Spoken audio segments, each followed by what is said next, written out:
আমরা জেলা নেতৃবৃন্দকে আগামীকালের মধ্যে নির্দেশনা দিয়ে দেব। আমাদেরকে আপনারা এই 30 জন ভলান্টিয়ার্স দিবেন, যারা স্ব যার জায়গার দায়িত্ব পালন করতে পারবে।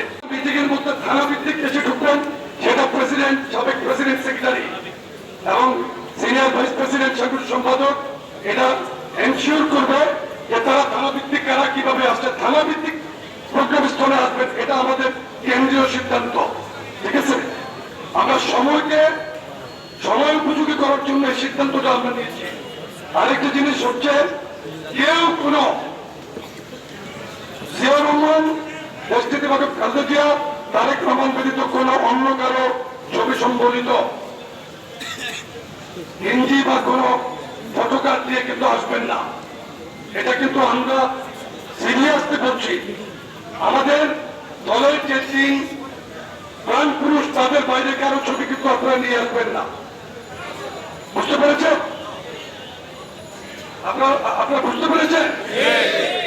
দল আগে না ব্যক্তি আগে? ব্যক্তির চোখে দলের চেয়ে, এটা কে বলেছিলেন? সুতরাং এটাকে ধারণ করতে হবে, মানতে হবে। সহযোগিতা করার জন্য কেন্দ্র মাঠের অনুষ্ঠানকে সুশৃঙ্খল ভাবে সম্পন্ন করার জন্য আরো 20 জন রাখবেন। আরেকটা জিনিস আমরা আপনাদের প্রতি যেটা রাখবো, অতীতে আমরা দেখেছি যে সমাবেশ উপলক্ষে মৌসুমী ব্যবসায়ীরা এসে, এবারের প্রোগ্রামে আমরা ওই আশেপাশে করে দোকান অ্যালাউ করবো না।